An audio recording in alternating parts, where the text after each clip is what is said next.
Hello, friends of Herbie, and welcome back to this new episode of the Campfire Talks with Herbie, where we go into the details of my TameFlow approach and why not the story of Herbie with the theory of constraints. As always, we will have a guest. I will introduce you to the guest very shortly. Just wanted to add a few more notes. In June soon, we will have the TOC ICO conference where I will be a speaker. And today there was a webinar about the introduction of some of these speakers to the audience. It was a very interesting collection of speakers, so I highly recommend that you sign up for this conference. It will be an online event, of course. And I can also add that I will be speaking there on the topic of TOC in a VUCA world, bridging the world of Agile and TOC, where I will go more deeply into the genesis of the TameFlow approach and how I arrived at making it into what it is. If you need to get instructions on where to register with a discount, well, get in touch with me. I can get you some very good conditions on that. Having said that, we will now go and discover who our guest is, and it is Daniel Plourde. Hello, Daniel. Welcome to the show. Hi, thank you. Thanks for inviting me. It's a pleasure to have you here. And first of all, I guess you are from Canada, right? Totally, yeah. Quebec, more precisely. Yes, and you're also another victim of another Daniel Doiron. Yeah, we share. Yes. I know Daniel makes many victims across the globe, and he brings them to this show. So thank you for coming. Let's learn more about you. Who are you? Where are you working? And yes, a bit of your story. Yeah, I actually work for National Bank of Canada, which is the sixth largest bank in Canada, which is not as huge as other places in the world, but still.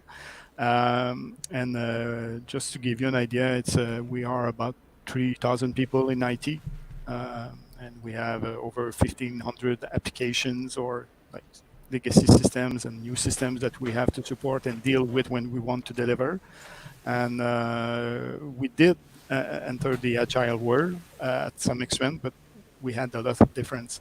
As for myself, I've been at the bank for over 15 years. I used to work mainly either in the software development or release management area. So we formalized our release management process at some point. I was involved into that. And more recently, one of my colleagues actually brought to my attention the first book on the flow. And that to me was pretty much interesting. To be quite honest with you, I never pretended to be an agile expert. I saw the teams trying to work agile at the bank and was a bit skeptical, and the results were not there. The delivery, from what I could see from where I was, that was inefficient. But when I read the book, it seemed so clear to me, so obvious. It made so much sense to me that it was fixing a lot of the issues that are. It's maybe we're breaking a bit here. Let's see if the connection comes back. Oh, excuse me. Is it better? So yeah, you went away for a moment, at least from this side of the line. I don't know what is happening in the actual stream. Okay. But anyway, it's always a pleasure for me to learn when someone is like picking up TameFlow just because someone told him read this book. So you read the book, and what happened afterwards? Well, TameFlow became a central piece of your work. Yeah, it actually inspired everything I did for the last year and a half. So we said, okay, we need to start measuring ourselves, and to measure ourselves, we need to give ourselves good definitions and also better manage our wait time. So we did apply some of the concepts, like within our workflows. We do have like those waiting for statuses, so we can see where work is. And we try to apply as much as possible. And this one is not really easy. The teams were a bit hesitant about it. It's what we call the readiness assessment, or the full kitting concept. We have teams, a lot of our teams actually do a lot of multitasking. You can have a single squad working on 25, 30, or 35 different user stories at the same time. So it's a lot of balls to juggle with for the product owner and the team. So now we try to apply the full kitting concept, saying that if it's not ready, in a sense, you don't have your full kit, the requirements are not clear, architecture design is not clear, you're missing items, you will most probably block in the way. You don't want that. So we're trying to fix that. And we're going to have to repeat quite a few times, but some We'll teams we'll now. we'll go on with the normal questions I ask, but you are like stimulating my curiosity here, because the banking environment is such that all clients are like internal clients, right? You're not working for external clients. So the question is that correct? First of all, Yeah, actually, we do deliver banking services, but as an IT shop, our clients are internal to the bank. This is yeah. our marketing department, or sales, or financial department. Yeah. So this was my question for that. Are the stakeholders clearly spelled out, or is there even a conflict, a confusion of who has a saying in what needs to be done? The stakeholders are pretty well known. The challenge we have is that we do have a lot of shared assets. Like we have a central system that is being used by many of those stakeholders, and they all want to be first. And each of our teams have to juggle with priorities that come from all those different line of business people, if you want. So I can tell you that we have a few applications, like legacy applications, that are on the mainframe. They are at the heart of our banking services. They're being solicited by many teams at the same time. And very often what they're being asked to deliver is not that clear. They have to find out along the way, and it generates a lot of confusion and delays in the delivery. And so when you do that with one team, it's something. But when you have 7 or 8 or different, even 10 teams involved in delivering a single story or epic, it gets very complicated. We recently had to, just to give you an idea, recently had to deliver something with the COVID event that we have to allow the deposit of the PCU, the money that government is sending to the people.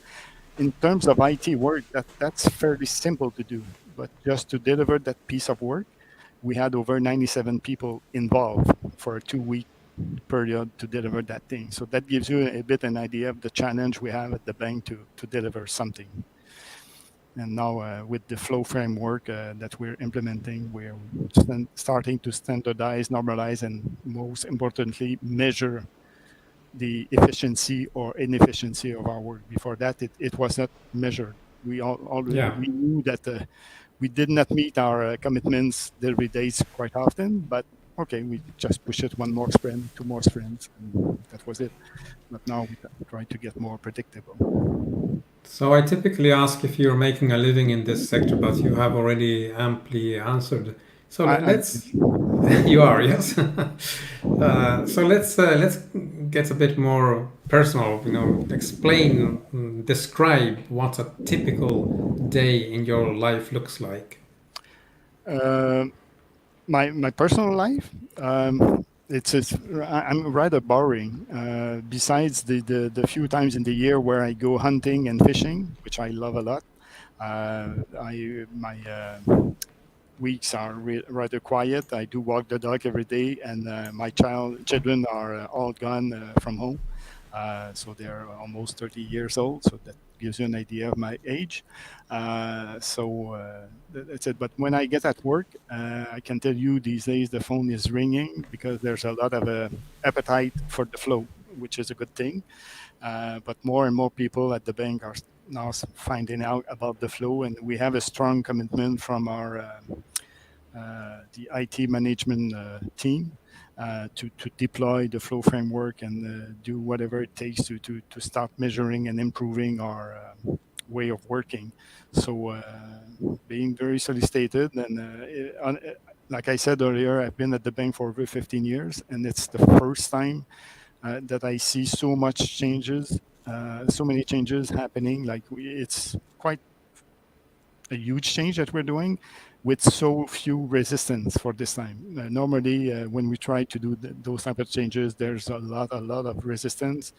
But now when we do take the time to explain why we are doing this and how it's going to help them, and especially when we tell them that not only you will deliver more faster, but you're going to do it by working less harder, then we get their attention. And so far, it still holds. Like we've been deploying the flow, we call it the flow framework at the bank since September last year. So today, to date, we have about 125 teams that have adopted it on the 400 we have, and it's progressing every week. Excellent. And what makes you like end the day with a smile? What makes you happy? I've always been like that. If I can serve someone, at the point where I am in my career, I have no appetite for power or control or anything. I just want to help people have better conditions to deliver, and that's exactly what the flow has allowed me to do. And I was already doing it with the release manager and like DevOps catalyst hat that I had prior to that. I'm still wearing those hats, but the measure today is the flow. And I'm very proud of the comments that I get and the feedback, and people really appreciate what it brings to them, and they can see that it will actually at the end when they get the presentation, and after a few weeks they started working with it, they actually admit that it should help us actually deliver more by working faster, harder, less harder. So for me, that's good. And in this long career, what are the greatest challenges you have seen, and also which you are seeing coming, and maybe how do you see TameFlow play a role in that? One of the biggest challenge that we've had, at least at the bank, is I would say an alignment into priority, because we have so many different teams that we need to involve to deliver anything. It's always been a challenge, and this is why it's still being a challenge today. But now we have oh, did you lose me or no? Okay. No, I'm here. Okay, we do have a way to approach it and make it visible, because sometimes one of the challenges we have is how do you distinguish perception from reality? Mm-hmm. And when I talk with teams, and when we ask them why is their flow time so long or whatever, it's always because of the other teams. The other team, right, waiting for them. But now when we started measuring, and this is a concrete case that we have a digital factory team, if you want, within the bank that works on the main application that you see as a customer at the bank. We have about 12 squads on that floor working on the same application. And like all the other teams, they were always saying that we're working for, it's the others. We're fine. It's the others that are blocking us.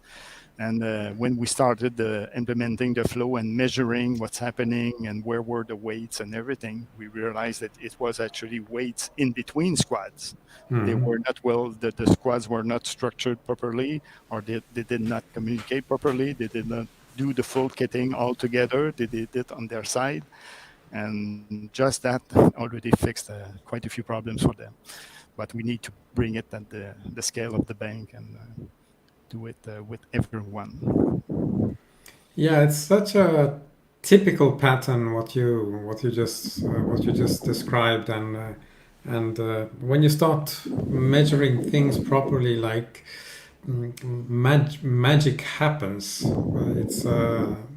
It's very very common, a Yeah, very common progression. and one thing that comes to mind that you were saying about challenge. One of the things that we're trying to implement all the nice things in the book, like the theory of constraints and everything. Um, we are at a point where we are pretty well equipped to find the constraints in the process of the various teams. The difficulty, the challenge I have these days, the point where we are at with the flow, is to try to find the constraint in the flow. Like with the 400 teams that we have, which one or which ones, because we do have a few ecosystems that are relatively closed, but still you can find 50, 75 different teams or assets within that ecosystem. So to nail down which one amongst them is the constraint, I'm still struggling with this one. It's a nice challenge. Yeah, we'll get into that shortly. I think it's a very interesting topic. It's one of the central topics of all the work that I have been doing. And in this going forward, what rewards would you still like to get from this industry? While you reply, I'll just fix a light here, which is not quite right. So I'll be back in a moment. But you go ahead and explain. Okay. Right? Well, eventually, I now I'm doing it within the bank. I've been quite a long time at the bank. I wouldn't hate maybe to start going a bit out more and share what I've done. Like I did explain to Daniel and Steve, it's not the type of event to which I attend quite a whole lot. But now I've been told that we are doing so much of a good job at the bank, and what I'm presenting makes sense to them, and it's going to help us. Maybe eventually I could go out, and that could be interesting and rewarding to share that with a bit more with the outside. Okay, I understood that when you have some free time, you prefer to go out in the woods rather than being a social media Honestly, adept. Yeah. But I know you also joined the TameFlow community site, and what would you expect from this community, which is still very very new? I guess if we could share our success and failures, trying to implement the various concepts within the flow and success stories and everything, I think that's what I would expect from the community. And this is something I should start to do a bit more myself. I go from time to time, but I could be a bit more active, and I'm sure it's all quite new. It's not. I don't know many people in Montreal that have done it. There are a few, but yeah. That's yes, it is. From it. It is a small but international community, and one way to get to know them is also through, like you're doing now. Show your face and tell your story, so people just a bit, can I'm relate. shy by nature, so that's why I don't get out a lot. So you're going way out of your comfort zone. That's no, kudos to you. So speaking of community, let's see what they are saying here in the comments. Daniel, of course, has his hi from Montreal. I wonder why he is always the first one to comment here. It's strange. Is it Yeah, Daniel? it's yes, and he's a Daniel as well, right? You know something. What else is he saying? Daniel is the most popular name in Montreal. Okay, good to know. I understood that. And then we have Doug coming up here. Daniel Doron seems to have a bias towards customers with his same name. What's up with that? his sphere of influence would be so much bigger if he would reach out to expand. Maybe Doug? Yes, that's it. Daniel agrees, and what does he say here? Daniel Pluger is a DevOps knowledge worker. Well, that's interesting. Can you tell us Yeah, something more about that? yeah, I can add to that that I think it actually helps a lot because what I've seen in um, yeah, I didn't mention it, but I would say that probably one of my biggest challenge to deploy the flow at the bank are the agile coaches. Uh-huh. Um, what the flow is really not intuitive to them, and it goes against one of their main principle, which says that the teams should self-organize themselves. So there, no one should come from the outside and tell them how to work. And to some extent, we had to do that because if we wanted to start measuring ourselves, we didn't want each team to start reinventing the wheel. How do you measure flow time, lead time, and throughput and everything? So now we have a framework that comes with it. We say how you're going to use you're going to use Jira, what are the workflows, how we will measure the flow time, where do you wait, and all of that. And obviously, the fact that I'm quite DevOps knowledgeable as well, I guess added a lot of credibility to the speech I was given because I was able to explain the why we do it like that. Why is our SDLC this way? Which a lot of the agile coaches that I've met, it's like they have a certificate into agility and everything. They know the ceremony, but they don't have the understanding of what it means to deliver IT services. And this is why I think the DevOps side of me did help a lot in that. Yeah, I think that's, well, it was certainly something that was to your advantage to have that DevOps credibility when introducing these concepts and especially convincing the Yeah. coaches. And yes, Agile has a very strong focus on individual teams. How I sometimes address this is saying, well, you are part of a larger team, and we can apply your concept of self organization, but then you should include everyone in the team. Don't Yeah. believe that you are like the And, chosen one. Oh, hello, you're and breaking a normally bit. the TS and developers, and because of my, Sorry, we excuse me. missed a few words there because you were Oh, okay. breaking. Okay. Normally, when I talk with the team members, like the architects, analysts, developers, they don't really have a problem with it. They say, like, Daniel, what you're telling us, as long as it makes sense, yeah, I understand we need to normalize, and they don't have a problem. What I'm talking is really like the Scrum masters and agile coaches that they want to protect the team. So we should not come to the team and come with those I would say dictate the way like we dictate. We give them still some flexibility, but just a clear example. Um, flow time is from the time we consider ready to dev to done. I would say that 50% of our teams used to consider themselves done at the end of integration test. And what happens number at the bank after integration test, you need to do to capacity, performance, robustness, security, non-regression, and on average, for quite a few teams that I've looked at, it was still 4 to 8 weeks later that the actual story was delivered into production, and that Yeah, was measured anywhere. yeah, It was not part of their definition of done, and to them, those Scrum Masters said, no, it belongs to them. If they say they're done after that, they're done after that. Well, I said, no, the ITMT said, no, you're done when you're in prod. So that portion, those people didn't like it, but the teams understood about it. right. This is where my DevOps hat come in. Now you need to question yourself, what is missing from a DevOps point of view for you as a team to be able to shorten that 4 to 8 weeks so you can actually include that as part of your really done definition. Like you coded it, you automated the test, you completed the test, and it's ready to go and it's deployed.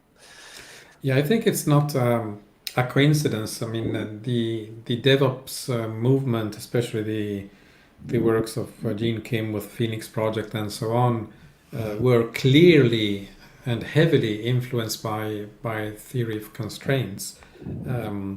Even though that same notion can be extended even further, because the boundary of it's in production might still not be sufficient.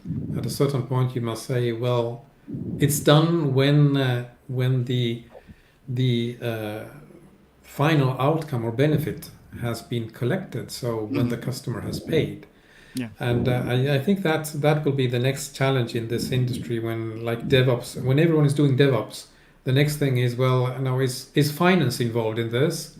Let's see the delay of collecting the money and see what we can do to make that shorter. But reflecting on what you said, that the agile coaches are there to protect the team, that is one of the anti-patterns and distortions that were created primarily by Scrum and Jeff Sutherland. I fight every day against that anti-pattern. I think it's creating artificially a culture of divisiveness, like putting the team on a pedestal and protecting the team beyond reason, and really working against the notion of unity of purpose. The whole organization is one team. Yeah. That's the premise of TameFlow. Some of them were even against the fact that we would publish metrics that about their team, just like all other teams. But if we start measuring flow time and lead time, the way we do it, we can, bring it at a higher level, but we can go as down, as deep as going to the team level. And they were, and we always said them, it's not to compare teams one after the against the other, but it's actually to see, you may have a team that has an average flow time of 50 days and the one aside has 15 days, and that's okay. They may have a totally different reality, different business lines they have to deal with, different technologies and whatever. But the thing is, can you improve your 50 and go down to 45? Can you improve the 15 and go down to 14? That's the message. Yeah. That you need to measure yourself. That's a huge misconception on the purpose of metrics. Yeah. Now, I understand the agile coaches that want to protect the team, and metrics have typically been used in an abusive manner against let's say the real workers on the field. So there is some well-intended purpose in being against metrics in the agile world, though we must understand why metrics have been abused. And the root cause of abuse of metrics is one thing: it's cost accounting. Because all companies are based in cost accounting, any attempt at using metrics will inevitably end up being abused and having negative effects on the morale of the people. So connected to this, we need to address the issue of throughput accounting. And this is why I think TameFlow has such a huge edge over all others, SAFe, Kanban, Scrum, you name it, because they do not address this issue. And therefore the metrics of the other methods can still be abused. So that's something to keep in mind and see what we can make out of it going forward. Let's see some other comments. Rudiger, great news about the adoption. Probably said something about adoption earlier. Thank you, Rudiger. Daniel, TameFlow is king in Montreal. Daniels, I'm waiting for TameFlow to become king in Canada, not only in Montreal. Okay. Expand your horizons. Jersey, greetings to friends of Furby. I like you're starting to use that phrase. From the village somewhere in the east of Poland. Well, welcome to the show, Jersey. We have Doug. Here this summer in Poland. Too bad we couldn't go. Oh, yeah. Doug, when it comes down to it, we are all delivery managers. Delivery should be our focus as it directly ties to throughput. I like our Daniel Plut's approach. Yes, it's indeed a very, very good one. And I think we need to thank like the DevOps mindset for that. Okay, so you had a question there. You already asked it, but shall we just articulate it more precisely? What was it you wanted to ask me? Yeah, like I mentioned, I'm a bit. We are struggling a bit at the bank to be able to find out our constraints in the flow because of the quantity of the teams that we have. And like if I just take, let's say, for example, the core banking ecosystem, which includes about 175 applications, and which are supported by probably about 80 different teams. Still having a difficulty to try and nail down which one of those teams would be the constraints and how to find it. Which one would be the constraints within the flow. Like I said earlier, we're pretty much equipped now to measure ourselves and within each team to be able to find the constraint in the process, but the constraints in the flow. So I would be glad to hear if some of you had such an issue in a similar organization or large ecosystem of teams and applications, how you handle that. So just to have an idea, how are you doing it today? Today? Yeah. I mean, finding the constraint in the workflow, as we said. What's your current way of addressing that? Yeah, we don't actually. It's why our constraint is still there. We don't know where it is. We just cannot find it, and so the effect or the result of it is that we have long flow times and long lead times and a lot of wait time.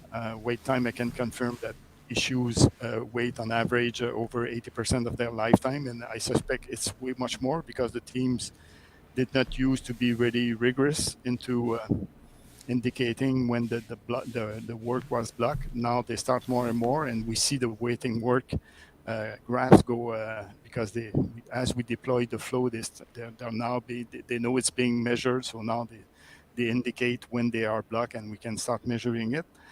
But as for the backlog itself, to find out, today I would say it's more a question of a perception. We think that this team is the constraint. This is the one that's blocking everyone. But I'm not sure that we always have the right one. Okay, so I will now try to fire up the screen share. Let's see if this works. Yes, and I will sketch a few diagrams. So let me just go to the next page here. And let's see if I'm connected with the right one. Hold on, I have some connection issue on the tablet. Just restarting Miro. Are you a user of Miro? Have you ever seen it yourself? No. I think it's one of the most fascinating tools that has come about recently. So you have these virtual whiteboards, and you can literally be tens and tens of people scribbling along at the same time. Yeah, so it's in kind of fact, the tool that we're missing at the bank. That we're pretty much well equipped for the rest, like to do when we're working from home. But this one, we have Tableau whiteboard in Teams whiteboard, but it's not. Okay, so let's see if we can model your situation. I mean, you have a number of teams, which will just represent by a number of circles. This is the totality of your team, and from what I understood, it is possible for you to devise independent streams. So you have backlog items coming in here, and they get out there. The point is, we must focus on any stream that is totally independent from any other stream. If there were one dependency where both converge, And this is then exactly, okay, then that whole would be treated as one unit. and we do have So a lot of those applications that are in that situation. They are like shared assets that can be solicited by the two large boxes that you have. And yeah, so if they are sharing something, let's maybe do that in another color. Uh, if there is some shared element which then provides the delivery, then all of this needs to be treated as one unit because they are dependent on Mhm. something similar. So that's something you will have to look into um, uh, in order to establish what is the minimum configuration of teams that is totally independent of any other team, and that will make one stream. So let's assume we are looking into one of these. Suppose this one, and let's forget about this part, and this does not exist. So we are focusing on one team that is totally independent Mhm. uh, of the other ones. Um, Here we have the common issue that you have requests coming to the team from all possible directions. There are many stakeholders, Mhm. and typically you would say, "Oh, this item, that team knows how to do it. We assign it to that team, and becomes an item in that backlog. This one can be managed by that team and that team, and we add two items to those backlogs." Is this what is happening in your situation? Yeah, to some extent, it looks like that. We do have a lot of items in our backlog on the left-hand side that are still sitting there, and I was a bit struggling. What do we do with when we as you were suggesting, if I understood correctly in your book, is that normally the team that would be the constraint in the flow would be the one with the largest backlog in front of it. But we do Yeah. have a lot of items that are in the backlog on the left-hand side, and they're not assigned to a team yet. We're not sure which teams need to be involved because there might be more than one team, and so I have a hard time finding out. Okay, how much work do we have in front of each team? Hard to say. And I was curious to find out when in the life cycle should we do that assessment to find out what is the size of the backlog. Because What today I'm afraid that at the bank we have that information too late in the process. mhm.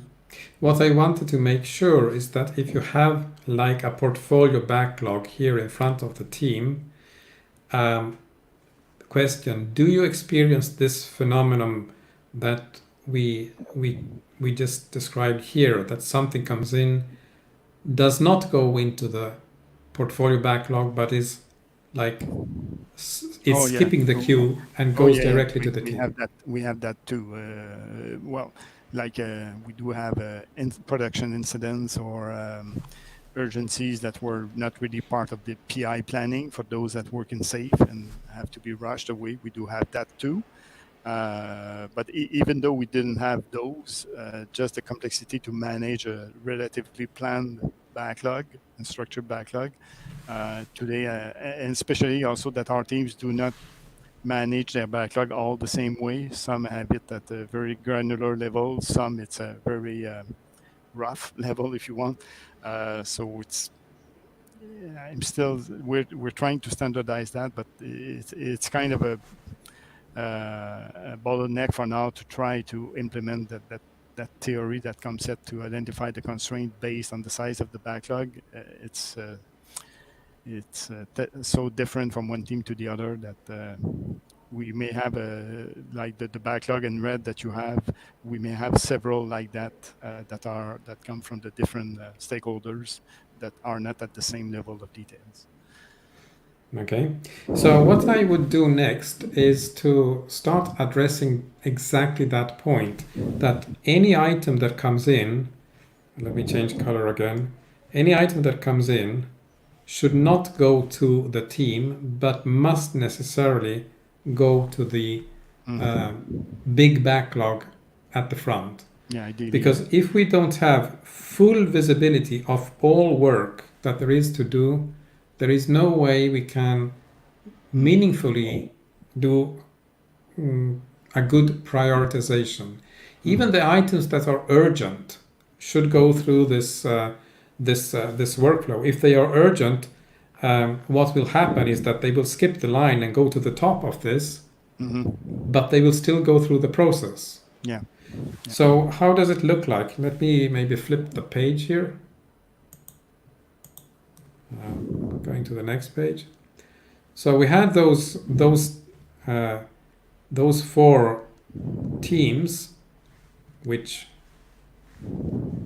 constitute like a stream, and the workflow might be even like a network. So there might be divergences and convergences of work. And what we want to do, so if these are 4 teams, A, B, C, and D, is that we look at our big backlog, which is made up of the moves. The moves contain a number of stories, and any one of these stories could be assigned to one or more, any number of these stories could be assigned to the teams. So we need another distinction here, which is very important. Here we have the backlog, but we also have like the full kitting, the ranking, and the committed.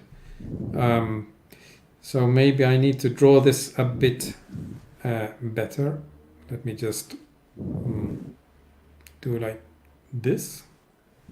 You see how magic Miro is? You can manipulate backlogs just with a stylus. Yeah. That's something that you wish you could do in reality. So let me even take a duplicate of this. Okay, and another couple.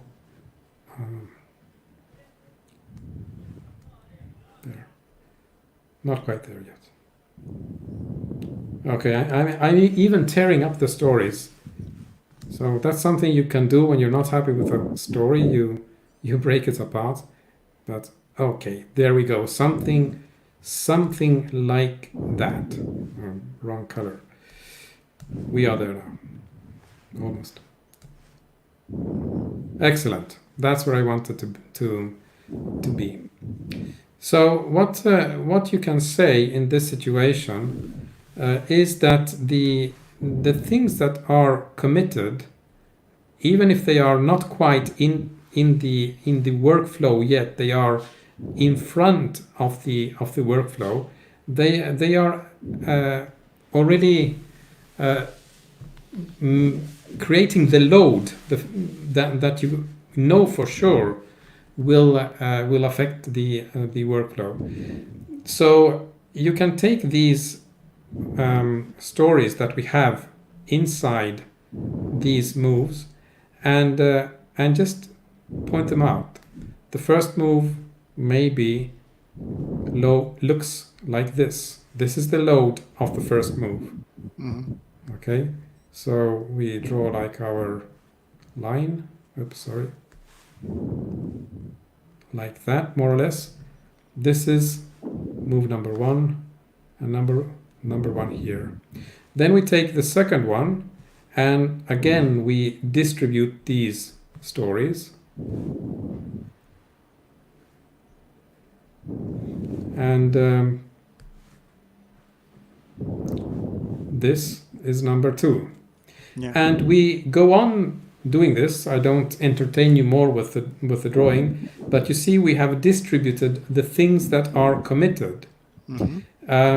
We could also do the same for the things which are in the full kitting process, or more likely in the ranking phase. But typically, I would not include in this exercise what you have in the backlog as such. But already here, you can see that what is committed, it's not yet in flow, it's not work in process. This is prior to starting work. Okay. You are starting to see like the build-up of the virtual queues. This one is a 3, this one is a 2, this one is 1, 2, 3, 4, 5, and this one is a 3. Now, in this model, look that I am counting the cards. It's the simple way of doing it, but you can already see that probably your constraint in the workflow is this one. Keep in mind that counting the cards is not the best way to do this. This is the way I use to explain this, the way that I wrote about it in the book. What you should really do is use probabilistic forecasting so that this count becomes like a segment that represents the flow time. Okay? And then you draw the same conclusion. Maybe because of the nature of the work, a team with 2 stories could employ more time than a team with 10 stories. So you really want to transform this representation into these flow time segments, and there, in this particular case, it's the same. You have actually found your Herbie team. Yeah, and okay, yeah, it does make a whole lot of sense. But if I understand correctly, actually, in our case, the identification of the team that can or should perform the work would be identified during the full kitting process, right? Yes, because typically in the full kitting process, this is the boundary between business and technology. Yeah. So when you're doing the full kitting, that's also where you would involve the teams to have the same kind of discussions that they have when they are doing estimates. Now, we don't do estimates because we're using probabilistic forecasting, but we want the teams involved because they must be able to say, yes, I recognize this as a story, I can do it, or no, dear business analyst, product owner, it's still foggy, explain, do a further functional decomposition, split it up, or rethink your requirement. So the teams are involved actively in the full kitting stage. They are part of the conversation, of the discussion that is happening. And at that point, those that say that, yes, I can do it, well, they get the card. So you are assigning the cards to the team at that moment. Mm-hmm. Okay.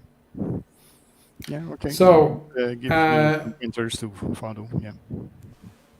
So was that useful? Yes, to me. Okay. What was the missing element? What was I think it was the when in time we should consider backlog elements, and now I understand it's pretty much like when they get out of our full kitting process, when you have identified the team, those are the backlog items that I can consider into the identification of the constraints, because actually before that, when they are on the left hand side in the backlog itself, even though I know we have hundreds and hundreds of items in the backlogs, I just could not figure out what I could do with them, because actually they're not assigned to any team. We're not sure which teams will have to be involved into delivering them. So it means that there might be, we might, if we were to include all of them, but I guess there's no magic. Until you did the full kitting, there's no way you can find out, or you can know which teams will be busy. Yeah, and typically you would consider like only the moves that you have in the committed phase. Mm-hmm. And this also gives you a guideline of how many items should you keep there? In general, as few as possible, because then you leave open like the options Yeah. in front. But the heuristic here is if the number of moves here in the committed column are not sufficient to identify the Herbie as we did, because maybe the queues are not different enough. They are all more or less the same size in terms of flow time. Then okay, add another more things in the committed column, so you get that additional information to discern. So your horizon will go down 1, 2, 3, 4 levels until you can see that yes, this is actually the Herbie in the workflow. And then remember that this is what you're using in the planning phase. So we are getting to in the portfolio board, we are stopping at the committed column, because after that we have the inflow column at the portfolio board, and that's when all of these items are actually routed down to the individual Kanban boards of the four teams. And that is a different phase. There you are like in flow, and in flow, that's when you are looking at the constraint in the work execution. That's when you keep an eye on like special cause variation. Typically, you would expect the Herbie team. So this one, I'm doing another one of my Miro drawings, as Jerzy is saying. This team would be the one that you activate the full TameFlow board to find also the constraint in the work process of that team. So if we have here A, B, C, and D, if these are the 4 Kanban boards, this one for team C would use the drum buffer rope to propagate the pull signal up to there.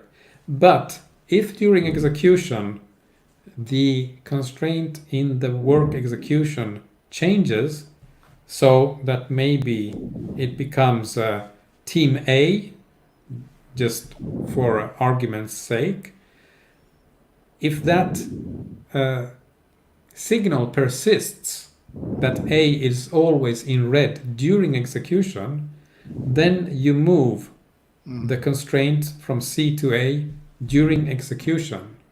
But that does not change the way you are planning the thing as we have explained before.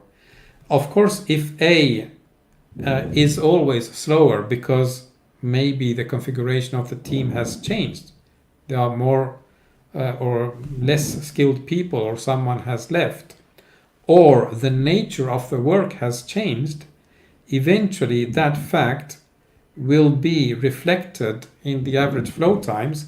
So this column, this flow time here, eventually will become larger, and you will see that that team that was the constraint in the work execution, because of all the problems that are accumulating, has become the constraint in the workflow, and therefore that is what we will be using when we do the prioritization in the full kitting phase. Yeah. Okay. All right. I think that concludes like the artistic expression. I'll do this. Now we had the other Daniel Gagnon the other day, and I published the blog about him and discovered that he's an artist. He makes drawings, paintings, and the real reason I'm doing all this is that I have the opportunity to be an artist myself. And thanks for Jerzy for pointing that out. Let's see if we have any other comments. Daniel said something here. The key is to make use of work visible. Absolutely. TameFlow efficiency Kanban boards make use of work visible. Traditional Kanban boards do not. Yes, that is during like the work execution, because that is the team level boards. What we are talking about here is at the portfolio level where the queues are still invisible. That's why we do this, like splitting up the moves into the individual loads on the teams, and we transform those loads into average flow time with the distribution curves that we have accumulated. Of course, we do limit working process, so the system is stable. If the system is stable, we can apply Little's law. If we can apply Little's law, we can find a reasonable approximate average flow time, and that will give us the sign of where the constraint in the workflow is. Okay, Daniel goes on, and there is a prioritization column. Yes, I skipped that. It's prioritization and ranking are almost the same thing. Just to repeat the concept of full kitting. Full kitting is a phase where you have social interaction and communication between business and the engineering team. It's where we demand that business provides a value estimate, and that's always a very hard thing to do, but you have to insist on that. If you have a value assessment, then you can do the prioritization on the basis of automatically computed throughput rates. That computed prioritization, that computed sequence, is only considered as proposed, as a mathematical ideal. Then all product owners will look at that. That's the proper prioritization column. And either they all agree, say, fantastic, we have artificial intelligence that gives us the best sequence, we accept that. Or they might start fighting. But we don't want them to keep on fighting forever, so we strictly limit the time. So either you resolve this during this meeting, there is no postponement, no let me go and get more information, more data. No, you decide during this meeting, you agree during this meeting. If you need, use the evaporating cloud conflict resolution diagrams to figure out how to agree. But if an agreement is not reached, then this process is escalated at the next escalation meeting, which probably is just the day after, and the thing goes up to upper management, which will unilaterally decide what goes first and what goes next.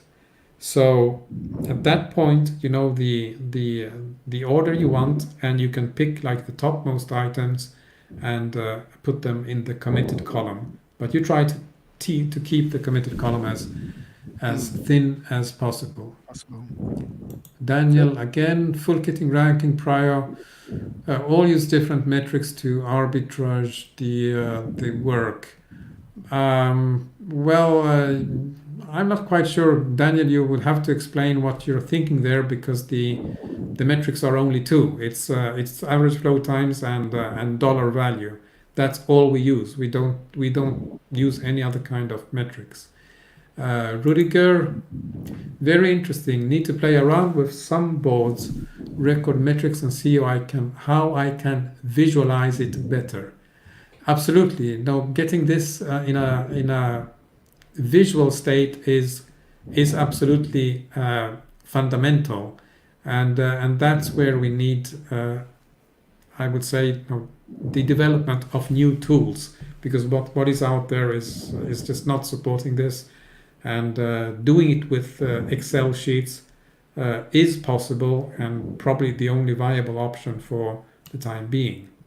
Daniel, flow time, throughput rate, throughput accounting are all used to select the work, unique to TameFlow. Yes, we are absolutely unique in that respect. That's why we have this whole financial dimension that all other approaches of this field ignore, except of course theory of constraints, from which we learn about these ways of working. Doug, agreed. I am quite often surprised to see many Kanban boards with no queue columns listed. It just tells me that they really don't get it and are early in the journey. Yes, Doug, becoming sensitive to wait times and queues is certainly something that shows the team is maturing, is progressing. Doug, Reinertsen, Blindness to Queues is my favorite chapter in his Flowbook. Absolutely, Blindness to Queues. I think that is really important, but it's also the quantification of these queues in terms of time, not only in work items, which becomes relevant. As I said before, a team with 2 items could require much more time than a team with 10 items. It depends on the nature of the work, on the, let's say, health status of the team, and on many, many factors. So queues have to be quantified in times and not just counting user stories or items. You can do that initially. It's much better than not doing it. But if you want to get to this level of sophistication, you need the proper time quantification. Daniel, Kanban method is blind to queues. Yes, they are affected by, well, flow time blindness, not so much queues, because I think they do. The advanced applications of Kanban do take into consideration queues, but notice well, it's mostly queues in the work execution. They don't have this notion of virtual queues that we are managing during the full kitting phase, and I think that is what we are coming with. And again, it's a concept that comes from TOC. Rudiger, I usually use Jira. We'll need to see what I can do with Jira API. So Rudiger, I tell you something. Don't miss tomorrow's episode. It will be interesting if you're a Jira user. And who is not? I don't know. Okay, Jersey, maybe one of the future Herbie talks we can focus on discovery phase, from the problem or idea for new product identification to the backlog before the delivery.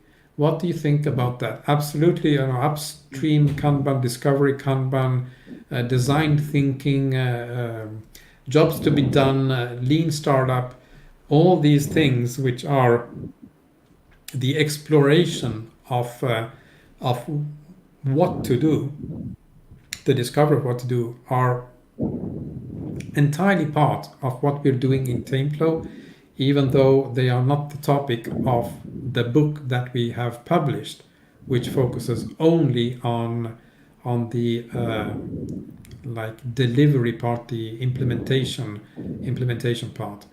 But what we have learned from this TameFlow approach is that you can even regulate the work in process upstream by using tokens. Patrick Stayert has done wonderful work in that respect, and maybe someday we'll get him to join the conversation as well. Doug, not that Jira can't do Kanban boards, but I have yet to find someone who likes the way they have to implement it. Also seems to be weak in other areas. Okay, Doug, let's leave the Jira topic for what it is. It's a tool that is misused in many ways, and probably that is also the reason why it is not like. But you use Jira there, Daniel? Yes, we do use it extensively. Okay, I know that you must rush, and I know our hour has sort of finished. So I will let you go if you need, and just wrap up the last few comments. So Okay. Sorry, yeah, I So really have to run, but it's been a pleasure, and we'll get in touch. yes, thank you so much for being the guest here on the Herbie Talk, and yes, we will be in touch. Okay, Thank you thank you. again, thank you very Bye much. bye. Bye. Okay, so just a few more comments I have, and then I will also break two more from Doug. I think these weaknesses would make it a poor choice for TameFlow tool, but I am willing to be convinced this is wrong. Well, it really depends on what else is developed on top, because the functionality that we need in TameFlow is just not there. We need some like additional stuff on top, and then we can talk about it. Having said that, Jira is certainly like a big application with the kitchen sink and everything. So it would be nice if there were even other more lightweight tools that supported this. And remember, we have our friends from Adato in the Netherlands who are already supporting most of the concepts that we need in TameFlow. If you have not seen Adato, check it out. They are using they have been implementing TameFlow concepts since 2014, so it's quite a mature implementation as well. Doug, but in all honesty, we all know that one can do anything with computer software. Yes, and you can do more than that with Jira, no doubt. Okay, thank you all for being here. And if you are into Jira, don't miss tomorrow's episode. It will be very interesting. So stay around. See you tomorrow. Goodbye.